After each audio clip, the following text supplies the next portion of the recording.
हवामान बदलाचे परिणाम आता स्पष्टपणे दिसू लागलेत। पूर्वी महिनाभरात पडणारा पाऊस आता अवघ्या काही तासात कोसळतोय।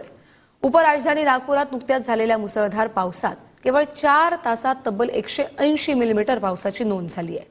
हा केवळ हवामानातील बदल नाहीये, तर भविष्यातील गंभीर संकटाचा इशारा आहे। नेमकं असं का घडतंय पाहूया त्याच संदर्भातला पुढारी न्यूजचा हा सविस्तर रिपोर्ट। आज संपूर्ण जग हवामान बदलाच्या अत्यंत गंभीर संकटाला तोंड देत आहे। याचा परिणाम म्हणजे पूर्वी पावसाचे 4 महिने टप्प्याटप्प्याने आणि ठराविक प्रमाणात पडणारा पाऊस आता अत्यंत अनपेक्षितरित्या पडायला सुरुवात झाली आहे। अवघ्या काही तासांमध्ये संपूर्ण महिनाभराचा पाऊस पडतोय आणि त्यानंतर अनेक दिवस हे अक्षरशः पावसाचा मागमूस नसणारे असतात। याचं अत्यंत अलीकडचं उदाहरण नागपूरमध्ये पाहायला मिळालं, जिथं अवघ्या 4 तासामध्ये तब्बल 180 मिलीमीटर पावसाची नोंद झाली। या पावसामुळे रस्ते जलमय झाले, वाहतूक पूर्णपणे विस्कळीत झाली आणि अनेक भागांमध्ये थेट लोकांच्या घरात पाणी शिरलं। तज्ज्ञांच्या मते अचानक येणाऱ्या या मुसळधार पावसाच्या मागे एल निनोचा प्रभाव आहे। भारतामधलं वृक्षाचं प्रमाण आहे हे कमी झालेलं आहे।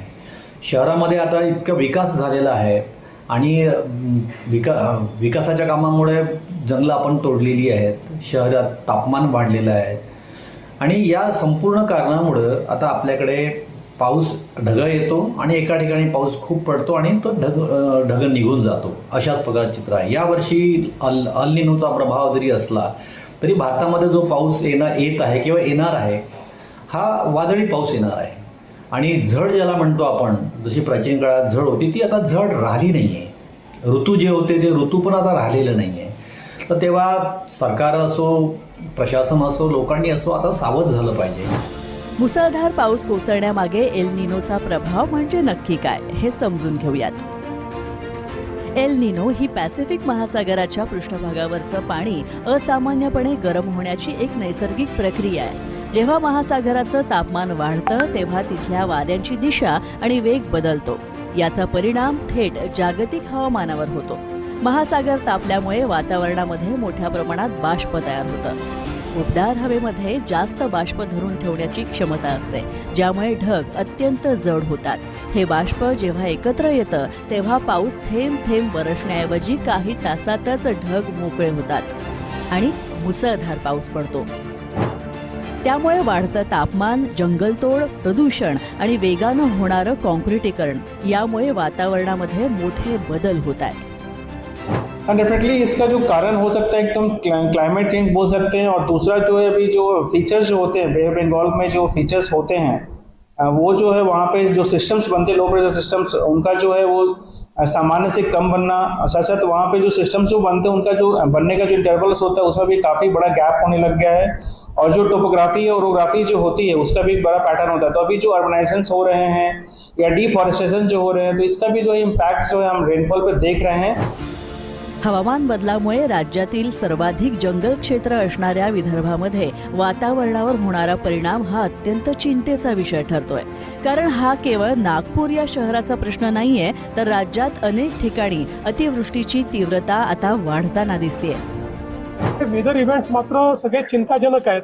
आपण बघतोय पालघरला आपण बघितलं, नागपूरला आपण बघितलं, मध्ये रायगड जिल्ह्यात आपण बघितलं, नाशिकला आपण बघितलं की 15 दिवसाचा महिन्याभराचा पाऊस हा एका दिवसात येऊन राहिलेला आणि त्याच्यामुळे त्याची इंटेन्सिटी इतकी आहे की त्याला ड्रेन करण्याच्या नॅचरल सिस्टीम्स देखील त्या ठिकाणी इतक्या प्रभावी नाहीत की ज्या महिन्याभराचा पाऊस जर 1 दिवसात आणि 1.5 दिवसात आला तर त्यातनं अनेक फ्लॅश फ्लड्स जे आहेत ते तयार होत आहेत।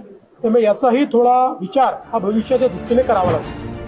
विदर्भातील अतिवृष्टीच्या वाढत्या घटनांमुळे केवळ शहरांनाच नाही तर ग्रामीण भागामध्ये शेतीला सुद्धा मोठा फटका बसतोय।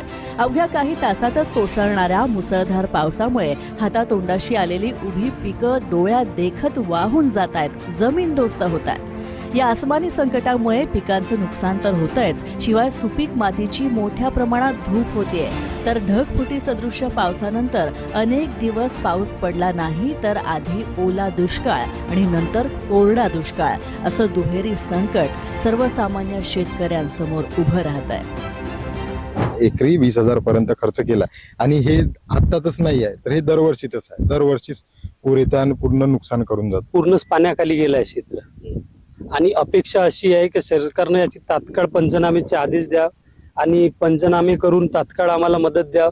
पावसानं दडी मारली त्यामुळे आम्हाला दुबार तिबार पेरणी करावी लागेल. मीच नाही तर माझ्या अशा शेकडो शेतकरी बांधव आहे यांनाही सर्वांना तिबार पेरणी करावी लागली. पेरणी केल्यानंतरही हे महापुराचं संकट आलं. या महापुराचं संकट आल्यामुळे याच्यामध्ये माझे आणि माझ्या बांधवांचे शेतकरी बांधवांचे साहित्य जसं वावरामध्ये ठेवलेलं खत वगैरे स्प्रिंकलर पाईप सेक्शन मोटरा सौर ऊर्जेच्या ह्या वाहून गेल्या. एल निनोच्या प्रभावामुळे मुसळधार पाऊस हा अनेकदा नैसर्गिक आपत्ती ठरतोय. कारण पावसाचं पाणी जमिनीत न जिरता थेट शहरांमध्ये पूर बनून शिरतंय आणि त्यामुळे पाण्याचा निचरा होण्यासाठी आणि ते जमिनीमध्ये मुरण्यासाठी शहराचं नियोजन बदलणं हे अत्यंत गरजेचं आहे. तसंच जलनिस्सारण, जलसंधारण आणि हरित क्षेत्र वाढवणं ही काळाची गरज होऊन बसली आहे. निसर्गाच्या या इशाऱ्याकडे वेळीच लक्ष दिलं नाही तर भविष्यात हा पाऊस अधिक विनाश करणारा ठरेल हे नक्की. जितेंद्र शिंगाडे, पुढारी न्यूज, नागपूर. निघालो अचानक